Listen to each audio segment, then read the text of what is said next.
Et un médecin corse crée une application pour smartphone permettant d'embarquer son dossier médical. Et il est avec nous ce matin. Paul Marcaggi, bonjour. Bonjour. Merci d'être avec nous. Vous êtes médecin urgentiste à Ajaccio et créateur de cette appli qui s'appelle Travel Passport. Alors c'est quoi cette application donc, que vous êtes en train de créer? C'est l'équivalent d'une appli justement pour pouvoir voyager, c'est ça? C'est ça. C'est une application très simple. Le contexte, c'est de fabriquer un procédé extrêmement simple et pratique à utiliser. J'ai mélangé mes activités, mes connaissances de médecin et de voyageurs impénitents à travers le monde pour mes activités d'expertise ou autres, et que je trouvais que ça ne fonctionnait pas bien. Et en février dernier, donc février 2020, avec une équipe d'ingénieurs polonais, j'ai fabriqué cette application qui était prête le 15 mars. Le but, c'est quoi? C'est très simple. L'utilisateur est au centre de l'application, donc il n'y a pas de problème de RGPD. C'est l'utilisateur qui remplit l'application, qui fournit les données. Chaque fois que vous faites un examen, quel qu'il soit, un vaccin, une échographie, une mammographie, vous faites la photo du test ou du résultat et vous l'implémentez automatiquement dans l'application. Elle est traduite en 9 langues actuellement. Le but, c'est d'avoir les 26 langues de l'Union européenne. Elle est en arabe, elle est en russe. Le chinois, on va laisser de côté parce qu'ils ont déjà tout ce qu'il faut et beaucoup plus intrusif que le mien, quoi. Et surtout, c'est totalement non intrusif.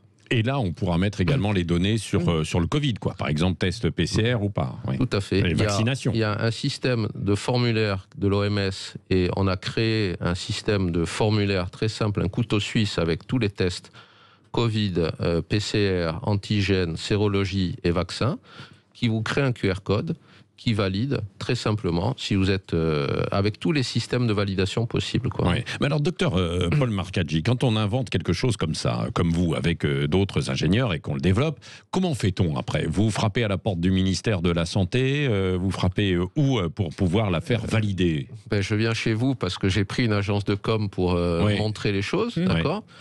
C'est difficile d'exister, c'est ça, de montrer? C'est très difficile de pénétrer. Le concept a été très simple, vous savez. J'ai pas d'abord été voir l'administration pour dire à l'administration, quelle qu'elle soit, française, européenne ou autre, je fabrique ça, qu'est-ce que vous en pensez? J'ai pris le concept inverse. J'ai fabriqué, j'ai validé. Maintenant, elle est à disposition. Elle est sur les stores de Google et d'Apple. Ça a déjà été un challenge.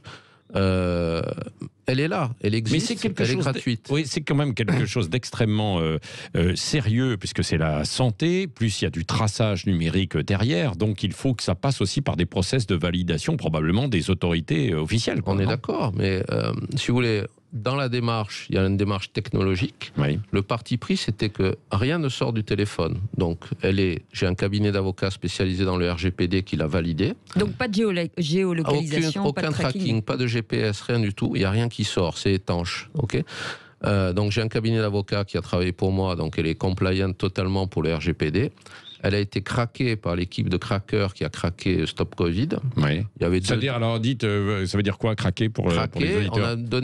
on a donné l'application avec tous les codages de l'application et on a dit allez-y, défoulez-vous, quoi. Ouais. Donc on a eu 2 retours. C'était sur un système de QR code, une façon de montrer le QR code pour éviter que quand quelqu'un passe à côté de vous, il puisse vous scanner, vous sucer vos informations, je dirais. Oui. Ça a été réglé. Donc à part ça, j'ai plus d'autres problèmes, quoi, pour l'instant. Et donc maintenant, votre objectif, c'est de la faire justement accepter par le ministère de la Santé dans le cadre de l'application qui est officielle, qui est Stop Covid?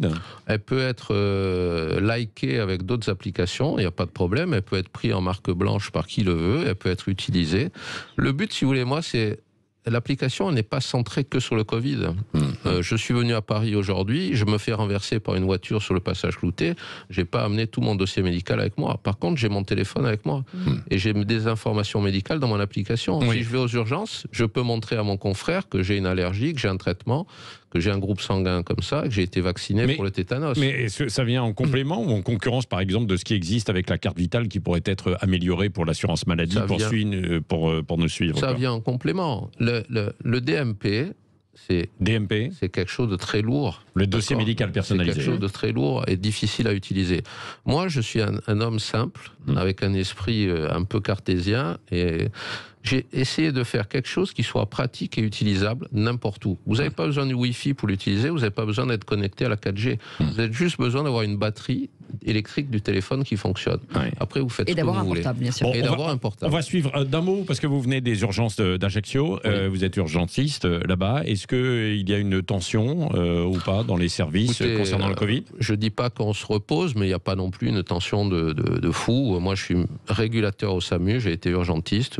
On gère, et franchement, ça se gère très bien avec une bonne collaboration entre le privé et le public aussi. Oui, et moins de cas graves, c'est ce que l'on dit ou pas? Oui, il y a moins de cas graves, je veux dire. Et puis bon, ce n'est qu'un germe Covid, je veux dire. C'est pas non plus Ebola ou c'est pas le SRAS moyen-oriental. Oui, mais enfin, ça met l'économie en l'air et puis il y a des gens qui en meurent. Quoi, là, donc, je suis d'accord que l'économie est en l'air, il y a des gens qui meurent. Mais si vous en avez à Ebola ou à un SRAS moyen-oriental, à 30% de décès, ce serait plus pareil. Quoi. Bon, vous êtes prêt pour la saison d'été, pour accueillir des touristes justement en Corse? La saison d'été va être, semble-t-il, grandiose. Donc, grandiose, en quel sens? Voilà.